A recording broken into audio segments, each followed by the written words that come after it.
Ladies and gentlemen, welcome back to Total War Warhammer 2 for another Vampire Coast replay. I am having so much fun with this faction. They are just generally great. I'm enjoying it tremendously. So this time, this is actually the closest match I've played so far, and this time we're going up against the Empire. A lot of people have been saying the Empire are really good at countering the Vampire Coast, and to be honest, I get what they're going at. The Empire has a lot of tools that can sort of put paid to what the Vampire Coast can do. So, my army here.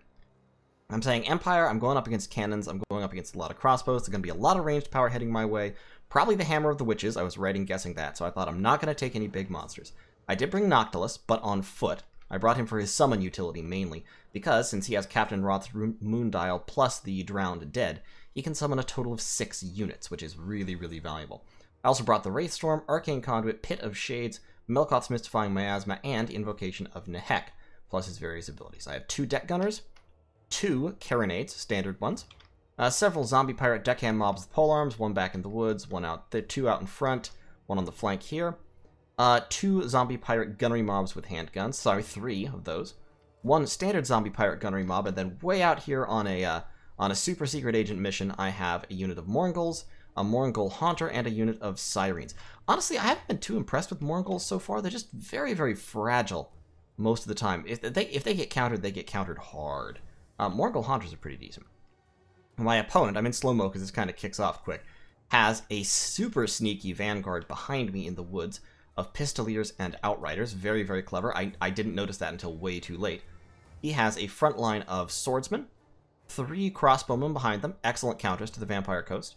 The Silver Bullets, who of course have stock, more Swordsmen and Spearmen with shields behind, an Amber Wizard on a Pegasus, Boris Todbringer on his Griffin, come here Boris, baby, with the Midland Runefang and Hold the Line, and he has also hidden in the woods the Royal Altdorf Griffites, the Demigriff Regiment of Renown, so very, very good anti-large unit. So we start off with a little bit of an artillery duel. The Hammer of the Witches is fighting my Carronades. Honestly, it's doing pretty well. I haven't managed to take out any pieces yet.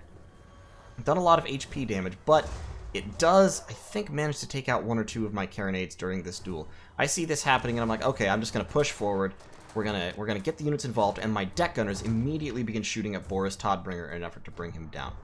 However, in pushing forward like this, I am somewhat exposing my cannons, and so the Pistoliers and Outriders come swarming in behind, and I have accidentally, I selected all these units all at once, and I accidentally pushed forward my guarding polearm mob. So you can see here, the Hammer of the Witches has already taken out 2 of my Carronades. Very, very good job. And now here come the Empire Light Cavalry. I've taken out none of the Hammer of the Witches, but I have done a lot of HP and morale damage. Still, in come the cavalry, and they are going to sweep down on my Carronades, and I don't even notice because I'm busy looking at this. The Mourngull Haunter is charging in. However, Boris Todbringer is swinging over to counter him. The front lines are beginning to meet. Let's go into slow motion. So, front lines are meeting right here in this area. I have the gun support. My gunnery mobs, some of them have taken a lot of damage, but they're still in solid shape. I have the advantage in this engagement. You can see these swordsmen are already routing. Back here, I'm dropping a Pit of Shades on the crossbows. Over here, my super secret agent Mourngull Haunter is being intercepted, but the Sirens are swinging in right behind the front line, going for the crossbows. Unfortunately, I screw myself up here because I'm casting a Pit of Shades. These guys are super vulnerable to magic damage, so I can't now bring them in. And what I should have done is swing them straight into the back of the infantry, but I didn't. The Mournguls also heading in this direction. My Mourngull Haunter, unfortunately, is being singled out and wrecked by Boris Todbringer. And in the back, I have suddenly noticed, oh shit, my cannons are being destroyed by Empire Light Cavalry. So, Pit of Shades goes down, crossbows taking quite a bit of damage.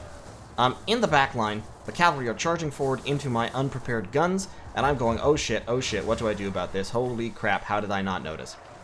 Over here, my Mourngull Haunter is getting riggedy wrecked for very little damage. The Amber Wizard is trying to charge in, but my Sirens have gotten into the crossbows, doing a good job routing them off. Unfortunately, the Royal Altdorf Griffites are coming out to shut all that shit down. However, here's the interesting thing. I don't have any infantry in the back line, right? This is the perfect situation. Well, no, it isn't, because I've got guns, and I've got guns, and I've got guns. All of these light cavalry are suddenly pinned in incredibly powerful crossfire. I also dropped a Melkoth's on the Pistoliers just to make sure they couldn't get away. Oh, and I've got guns. All these guns are on guard mode. All of them are going to shoot, and watch what happens. The Pistoliers and Outriders get wrecked in very short order. And I drop an Invocation of Nehek in an effort to keep my units from crumbling away to nothingness. So the cavalry did get my cannons. That was very effective of them, and they were used very, very well. But they don't quite get the value they would against a lot of other factions because they've got the guns right here holding them off. In the front line, my zombies are collapsing the front line. I have 2 units chasing over on this side, but my sirens are plunging into the crossbows. Back here, my Mongols were going after the Hammer of the Witches. Got some value there, but they've now been countered by the Royal Altdorf Griffites that are going to go down in pretty short order. In the front line, we've got an excellent Flock of Doom hitting pretty much my whole front line. Deck Gunners still firing, however. They are firing at, I think they were still firing at Boris, but he's now moving out of range. Dropping a nice little Wraith Storm on the Swordsman. I've summoned that unit to shoot into the back of those Swordsmen. I've summoned a couple units at this point. Count Noctilus is in the fight in the middle and having a blast. The Lore of Beasts flyer now summons a Feral Manticore who he's going to launch into my back line. Once again, good strategy, especially using a summoned unit that's very, very cheap. My Deck Gunners are still moving forward because they're still targeting Boris. I need to stop them and pull them back here. The Empire backline has been basically solidified. The Sirens are doing some damage to Boris, but it's still not a great engagement. And now, this Manticore is going to dive on my Deck Gunners and start doing a lot of damage. I do have all of these gun units who are going to start blasting the Manticore. And they will take it down quickly, but unfortunately in the process, they do a lot of friendly fire. Because these gunners are inaccurate, shooting into melees like this will ruin your own units. I didn't quite appreciate how serious a problem that was until this game. But I have essentially destroyed, I've literally destroyed one of my own Deck Gunners in exchange for this Feral Manticore. Not a very good trade. I should have been working to actively pull my units out a lot quicker. And there goes the last of that Deck Gunner. So this Deck Gunner is running away so as to avoid that friendly fire. The Manticore is down. Infantry-wise, I'm chasing remnants of the enemy infantry in all directions. I've got my polearms. We're trying to pursue Boris, but now they're just sort of caught out of position and about to be surrounded by missile units, which is bad.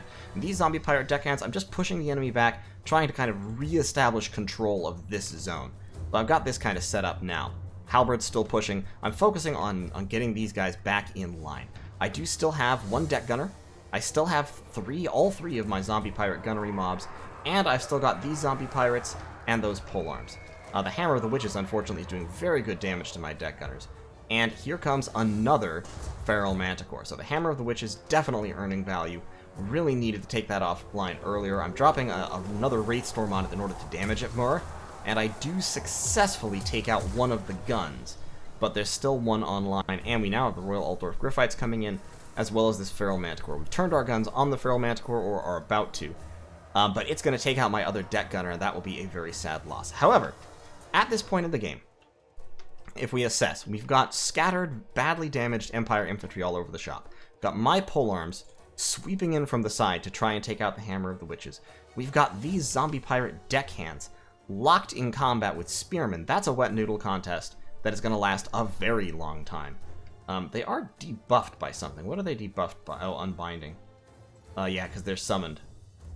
So yeah, their melee attack and melee defense is even lower than I remembered. They are being attacked by the Amber Wizard. The Royal Altdorf Griffites are getting absolutely gunned down as they charge, taking a ton of damage. And they have the Shield Breaker on them because the Deck Gunners are firing. I'm ignoring the Feral Manticore at the moment because I'm going, look, it's more important to take out the Royal Altdorf Griffites before they get to charge, so I'm ruining them. And Noctilus is charging. At the moment, my greatest resources are this unit, and Noctilus. Noctilus still has another summon or two. I think that might be his last summon right there. And he's still at full health. Absolutely full health. He is still a monster, whereas Boris is close to full health, but he's also close to his healing cap. So he's not going to get a whole lot more HP once he's done dealing with these pirate deckhands, and they are wearing him down pretty quickly. Meanwhile, the Royal Altdorf Griffites are getting gunned into the Shadow Realm over here, which is fantastic. In the back, the Feral Manticore is unbinding. Basically, I looked at him and I was like, shooting at him won't save these Deck Gunners, so I might as well just leave them to fight for now. These polearms, meanwhile, are pushing back to make sure that these swordsmen don't cause me any trouble later on. The Manticore has finally finished off the deckhands. I'm sorry, not the deckhands, the Deck Gunners, and is now diving into, fortunately, my least valuable unit, the Zombie Pirate Gunnery Mob with handguns. So now I can focus fire on him. We've got another Flock of Doom coming down onto my handguns, but Flock of Doom, honestly, is not very impactful against zombies, especially when it's not overcast. Amber Wizard going to charge into my other pistol mob. That's fine. As long as he doesn't shut down my guns, my handguns, I'm okay. The Royal Altdorf Gryphites trying to charge in, and once again, they are getting vaporized by handgun fire from the front. Look at that damage. Down to 10 models, already wavering, launching their brave charge, these glorious men of the Empire riding their enormous murder kitties directly into doom. And Count Noctilus is in hot pursuit. They have 600 health, and once again, these guys are on guard mode, so they are fighting in melee, but they're going to keep shooting. He's finally pushed into the units that matter, but back here, the Feral Manticore is rampaging, the Royal Altdorf Gryphites are breaking off with just a few models left. In the back, my halberds are fighting these swordsmen, and they're going to lose, but they're going to lose very, very slowly, and these halberds swept all the way in, got onto the Hammer of the Witches, broke it off, and then ended up locked in a fight with spearmen, which once again is a wet noodle contest that will take a long time to resolve. Royal Altdorf Gryphites are gone, everyone is now collapsing on the Amber Wizard, and the Amber Wizard is going to get ruined by Count Noctilus, while over here the Feral Manticore is just slowly dying. Low armor, surrounded by zombie pirate deckhands who have surprisingly high weapon strength, so he's going to go down as well, and my pistols are over here taking pot shots at the Amber Wizard. So, we've cleaned up most of these special units on every side. Boris Todbringer took a ton of damage dealing with those halberds. He's down to 1800 HP, so significantly worse off than Count Noctilus. The Amber Wizard is shattered. He's out of here. And that leaves me with a small pocket of guns against a somewhat larger but oddly more battered Empire force and Boris Todbringer. But I still have Count Noctilus. Count Noctilus is still in really good shape. We've got some spears. We do have some crossbows. The silver bullets are in pretty good shape. These two crossbows can still do some damage. They're about half models each. These infantry are shaken and have routed a couple of times each, and that's important here because Count Noctilus leads the charge into the oncoming Empire swordsmen, who are already wavering because a stronger enemy is near them. Count Noctilus charges in, and with one blow he instantly shatters this group of swordsmen, and the rest rout. So the enemy infantry attack is instantaneously pushed off, and now Boris comes flying in to try to do some dive bomb action. And as I see him flying in, I go, aha, a flyer. He's popping all of his buffs, he's charging in, and then the guns start to go off. Watch this. Just watch. The guns start to go off. Yep, and Boris is out of here. He flying away with a tiny sliver of hit points left as Noctilus charges over to break yet another melee charge. The crossbowmen all back online, the silver bullets online, all doing good work, but Boris, man, Boris is out of there. I'm not sure if he's going to come back. He has remanned the last of the Hammer of the Witches, which is dangerous, because I'm pretty well grouped up here, but I've got these handgunners standing here on guard mode, just shooting these spearmen in the face point blank. And of course, I've got Noctilus grabbing people with his halberd and throwing them around. So the spearmen are offline. Now it's my guns against his crossbows. And often this would be a competition that the Empire would win at this point. But I still have Count Noctilus. Now, he's at much lower health than he was. He's weak, and he is under fire from the guns. But the balance of power is well in my favor at this point. My units do not break, and his do. So, Count Noctilus charges forward for a moment, thinks better of it.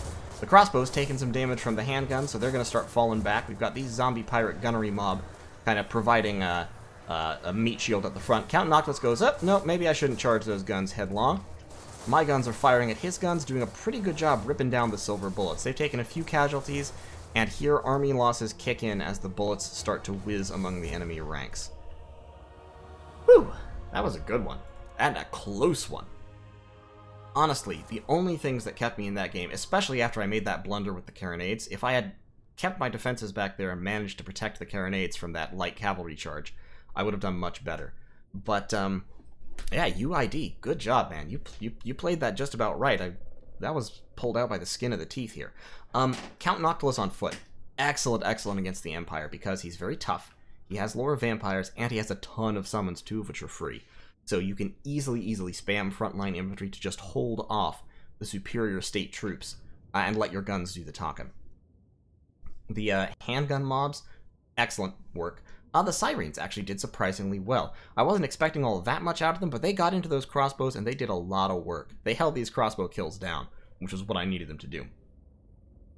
Like I said, now the Mongol Haunters are really good. He was just radically misused. He was out of support range. If he'd been close enough that I could have used the guns on Boris Todbringer as he attacked, that would have been very useful, but he was too far out. He just got ruined.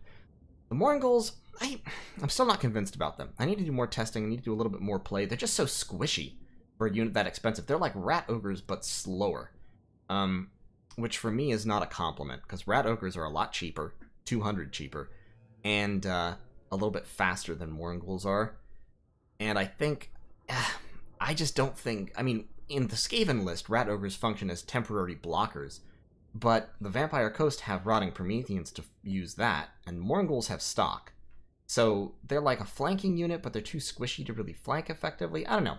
The Deck Gunners did work this game. They put a lot of damage on Boris Todbringer, they put a lot of damage on some of the ranged units, and they focused his attention so effectively that he was concentrating everything on the Deck Gunners and was constantly getting Last Samurai'd by the zombie pirate gunnery mobs, the handguns. The Carronades, like I said, I should have been working harder to keep those online, and I just didn't. Now, in this matchup, taking Queen Bess might be a really good idea, because either Queen Bess can land a hit on the Hammer of the Witches and basically shut them down with 1 or 2 hits, or you can use Queen Bess to take out the critical units in this army. And the critical units in this army are actually the crossbows and the silver bullets. Those are the units that are most dangerous to the Vampire Coast, because the Vampire Coast is slow in terms of their infantry, and has no armor. In addition, the silver bullets and the cannons specifically are the units that make it a bad idea for the Vampire Coast to use their mobility being flyers. You can't use flyers effectively around the silver bullets. They'll get shot down. I mean, you saw what my zombie pirate guns did to Boris Todbringer. You can't bring Luther Harkin in this matchup for that reason. You can't really bring Terrorgeist or Deck Droppers very effectively, so shutting these boys down would be a very, very good use of Queen Bess, and it's something that Queen Bess could do very efficiently. So, I don't know. The 2 Carronades, I think, were a solid choice. I just didn't protect them well enough, but you could easily swap these out and cut one of these other melee units in exchange for Queen Bess, and I think you could do just as well. I probably would cut the Moringles for a little bit more infantry or another zombie pirate gunnery mob, or maybe another deck gunner. The Shade Wraith Gunners might be a good pick here.